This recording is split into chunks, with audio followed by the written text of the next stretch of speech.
warahmatullahi wabarakatuh. Perkenalkan, saya Amrina Rosyada dari Darussalihah Angkatan 10. Dalam video kali ini saya akan menjelaskan apa yang saya pahami dari buku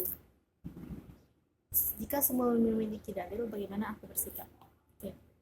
Jadi dalam video ini akan ada 3 bab yang dibahas, yaitu yang pertama bab tentang amal dan ilmu, yang kedua tentang bab konsep mazhab dan bermadhab, yang ketiga tentang menyikapi perbedaan ulama. Oke. Dalam video kali ini yang pertama itu tentang bab pertama tentang amal dan ilmu.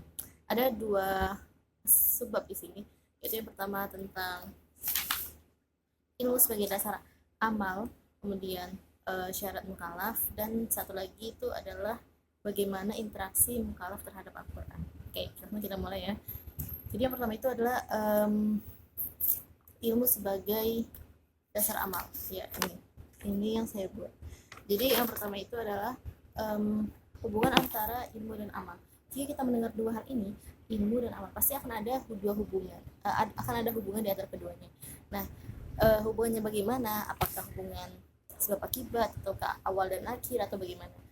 Jadi dia dalam buku ini yang disebutkan oleh Al-Khatib Al-Baghdadi, hubungan antara ilmu dan amal itu seperti pohon dan buah. Jadi jika ada pohon yang bagus, niscaya akan menghasilkan buah yang bagus pula. Pun sebaliknya jika pohon itu adalah pohon yang buruk atau pohon yang tidak sehat, buah yang dihasilkan pun buah yang kualitasnya buruk pula, yang tidak bagus. Nah, dalam hal ini sama halnya. Jadi ilmu itu adalah pohonnya. Jadi ketika ilmu adalah sesuatu yang benar, yang kokoh, yang lurus, maka menghasilkan amalan yang berupa amalan yang baik dan benar.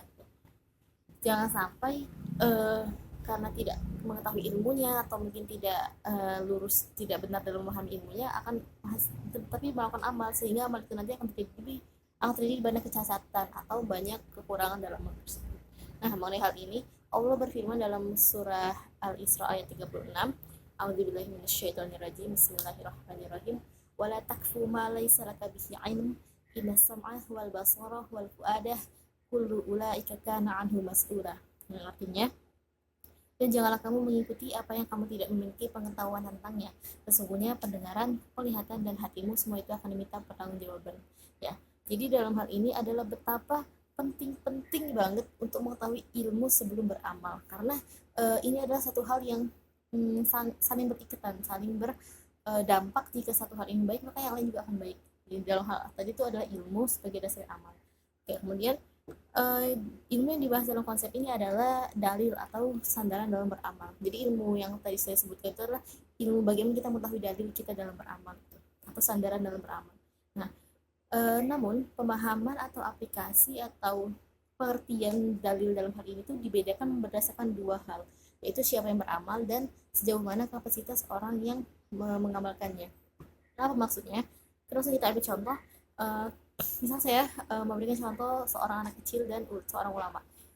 Ya, anak kecil ini adalah yang pertama itu anak kecil yang masih kecil gitu. Maksudnya dia kapasitasnya masih sedikit karena baru belajar sedikit. Sementara seorang ulama ini adalah orang yang sudah banyak berilmu, banyak belajar, sehingga dia adalah orang berilmu. Nah, dalam hal ini dalil bagi seorang anak kecil yang masih kecil dan kapasitasnya masih sedikit itu berbeda dengan dalil bagi ulama yang sudah banyak belajar ilmu dan merupakan orang yang berilmu. Misalnya anak kecil ini sholat maghrib, sholat, kemudian dia puasa dan lain-lain.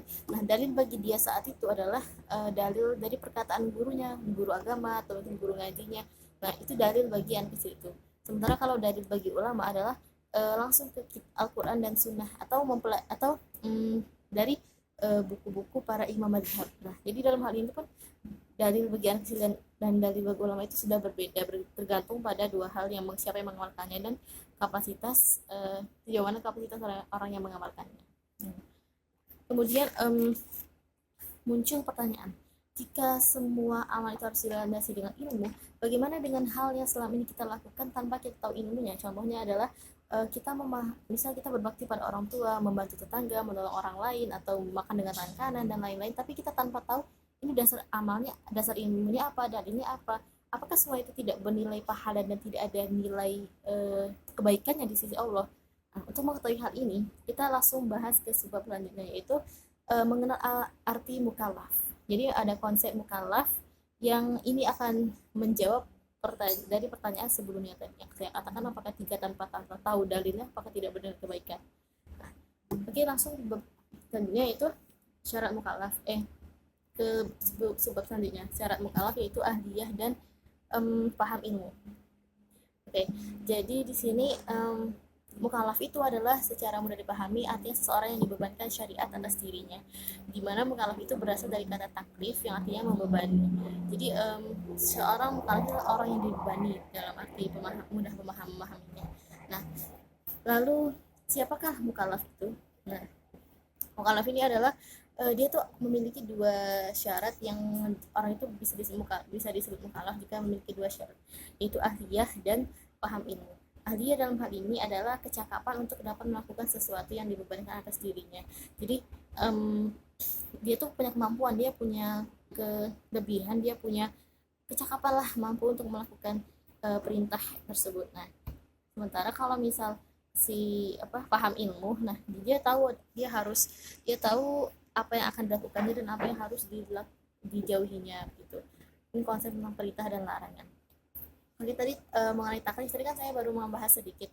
Taklif itu tadi artinya membebani. Tapi secara terminologi ilmu fikih dalam ringkas yang saya pahami adalah taklif itu perintah atau titah dari Allah pada manusia berupa tuntutan atau pilihan, dan itu menuntut manusia untuk melakukannya. Jadi kalau tuntutan tadi itu ada dua cabang, yang pertama perintah dan yang kedua larangan, dan tadi pilihan. Jadi misalnya Allah tuh menurunkan tuntutan berupa perintah dan larangan. Perintah itu misalnya kamu harus sholat, berarti kita diperintahkan untuk sholat. Sementara kalau larangan misal jangan mendekati zina, berarti itu sebuah larangan bagi kita. Dan juga ada pilihan. Pilihan itu kita dihadapkan pada pilihan, kemudian kita memilih mana yang lebih baik bagi kita gitu. Kalau tentang pilihan ini ada pernah cerita yang seorang wanita memiliki sakit ayan atau epilepsi itu menghadap ke Rasulullah, kemudian beliau minta didoakan oleh Rasulullah, ya Rasulullah tolong doakanlah saya ketika saya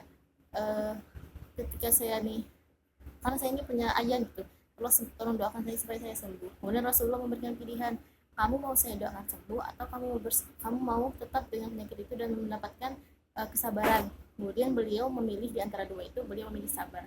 Tapi beliau memohon doa Rasulullah tetap untuk agar ketika ayahnya kambuh auratnya tertutup, dan Rasulullah mendoakannya. Nah, jadi taklif itu adalah perintah atau titah dari Allah yang itu berupa larangan, berupa tuntutan yang isinya itu adalah perintah dan larangan, dan juga berupa pilihan yang harus dilakukan yang dibeban pada manusia.